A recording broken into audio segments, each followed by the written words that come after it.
நான் சொல்கிற அறிகுறியெல்லாம் நீங்கள் நம்மளுக்கும் இருக்குமோன்னு நினச்சி யாரும் பயந்துக்கிட வேண்டாம். 50 வயசு ஆனாலே பெண்கள் விழிப்புணர்வோடு இருக்க வேணும் அப்படிங்கிறதுக்கு தான் இந்த வீடியோ. வேறு எல்லாரும் பயந்து மனசெல்லாம் நோகடிச்சிக்கிட்டு இருக்காதீங்க. கேன்சர் வந்தாலும் அதை சீக்கிரம் குணப்படுத்திடலாம். குணப்படுத்தி 3 மாதத்தில் நம்ம வெளியே வந்து முன்ன இருந்ததை விட தைரியமாகவும் பலமாகவும் இருக்கலாம். அதுக்கப்புறம் நான் இன்னொரு முக்கியமான அறிகுறியை சொல்ல மறந்துட்டேன். முதுகு வலி.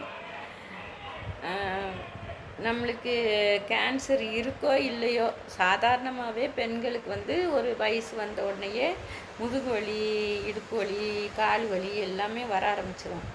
அதில் இந்த முதுகு வலிங்கிறது ரொம்ப கொஞ்சம் கவனிக்கப்பட வேண்டிய விஷயம்.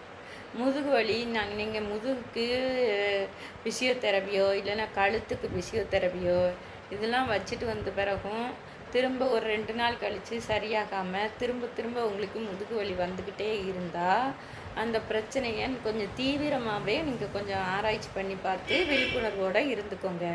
முதுகு வலிங்கிறது கேன்சருக்கு ஒரு முக்கியமான அறிகுறியும் கூட.